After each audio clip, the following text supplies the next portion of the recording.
right, so we're finally on John chapter 18 and chapter 19.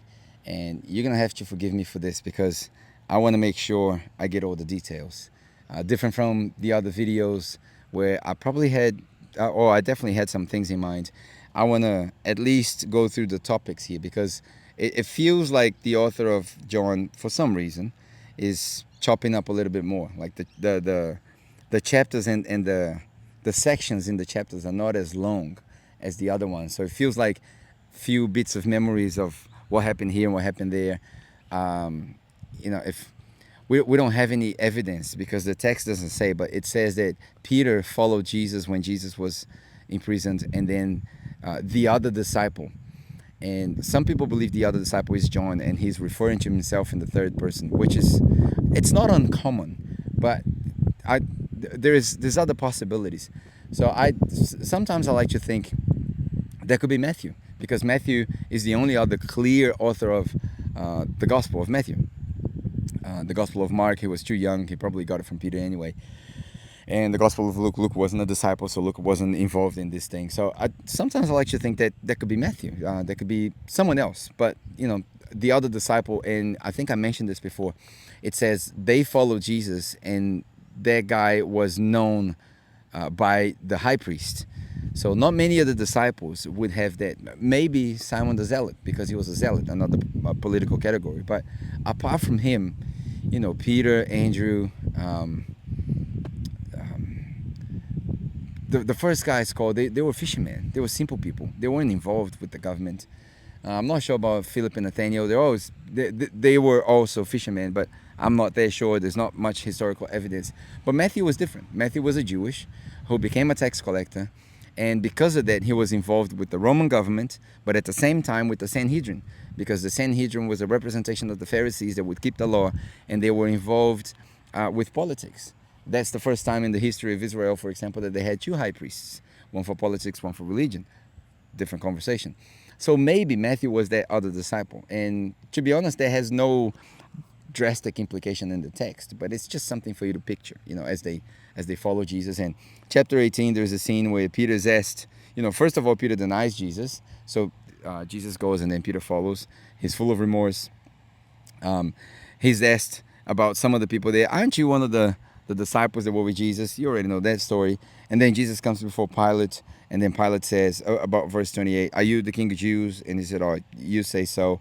And Pilate is kind of curious. He's questioning Jesus. He can't find anything to condemn Jesus to anything. But the people outside, the Pharisees, they want to condemn Jesus because he claims to be the Son of God. So now there is a battle between politics and religion. And the religious people, because they're involved in politics and they had a lot to do with that, they want to crucify Jesus. So Pilate comes out and said, look, it is a custom of mine that during the festivals I'll release one of the prisoners. Now I've got Barabbas here and I've got Jesus. Again, a beautiful picture. If you want to look further, and this is probably a modern construction, I wouldn't say this is textual evidence, but Bar Abbas, the son of fathers or father, and there's a picture, a criminal who's released in the place of the Son of God, the Father, and the crowd chooses to release the criminal and crucify Jesus. They were probably influenced by the Pharisees, by the mob, and they said, okay, let's crucify Jesus. So that's interesting. Another thing that I believe very important in chapter 18 is that when Jesus is questioned about from Pilate, he says, you're the king of the Jews, and said, yes, but my kingdom is not from here. So Jesus is very firm to say, my kingdom is not from here.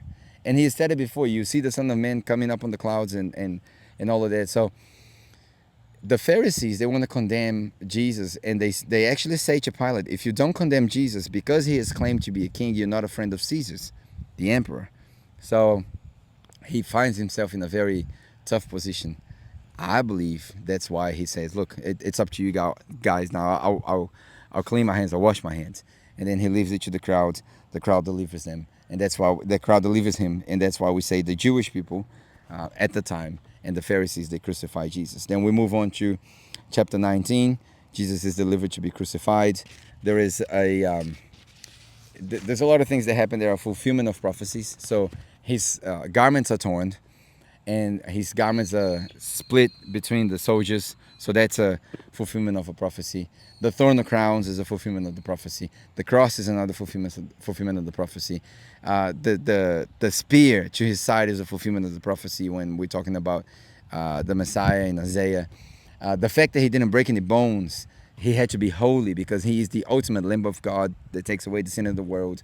So he had no broken bones, and that makes him a whole sacrifice. The fact that water came out, we can make an illusion of water being the chaos. Chaos is coming, and now there's only the blood of Jesus left. This medical explanation for water coming out because of him being drowned in his own suffocation, which again, different conversation. The 39 lashes, the nails in his hands, every single detail is a fulfillment of a prophecy. But here's something that I don't believe most people have heard. When Jesus is being questioned by Pilate in chapter 18, and then in chapter 19, he comes to an elevated place, an elevated porch in called, what is it called? You will find it in chapter 19 anyway. But that elevated porch is being found actually. It's kind of like a terrace that goes out of the temple, sort of like a window. And it was built in a very specific way. Pay attention to what I'm about to say to you.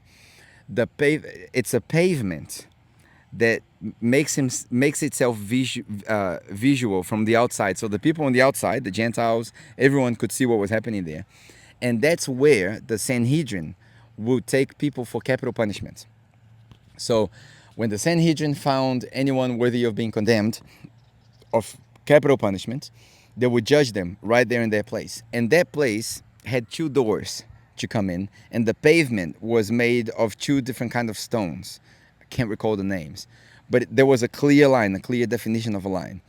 And history says that the Sanhedrin would place themselves in the side of, we call it the common side, and the other side made of this specific stone was the holy side.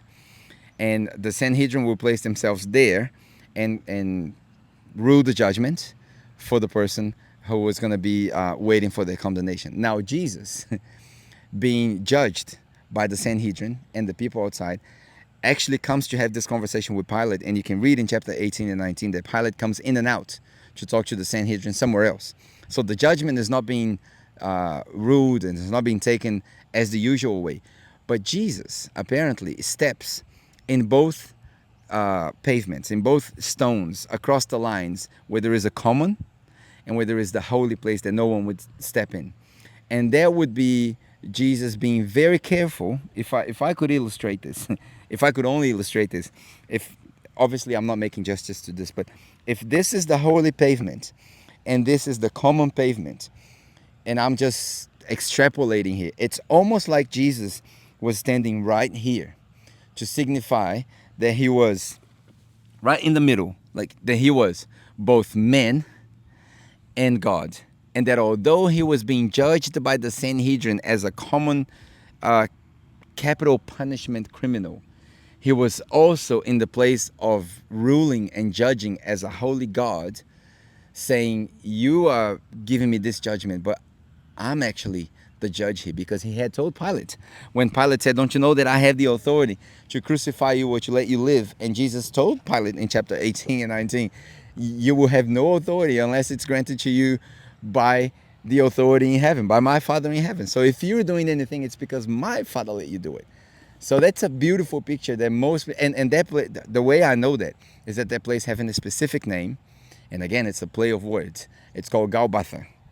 And that place, Golgotha, has received many different names in Assyrian languages and Greek languages, but they all point to this special pavement where judgment would happen. And when Jesus moves from there, here's the play of words. He moves from Golgotha to Golgotha, the school place, the place of death, outside of the city where the criminals are going to be hanged. So he goes from a royal place, a place that was considered holy for passing judgment on common people and capital punishment, to the hill where the criminals are crucified, and to each of his sides, two criminals. Now, if that's not a picture that paints Jesus being the humblest of servants, Philippians chapter 2, he has taken the form of a humble servant, which is a fulfillment of a prophecy in Isaiah, to the point of death. for our benefit, so that we can be made righteous with God. I don't know what else says that. So that's chapter 18 and 19. And I think most people never heard that before. And then we move on to chapter 20, crucifixion and resurrection. Again, let me see if I can surprise you with something else at the end of chapter 21.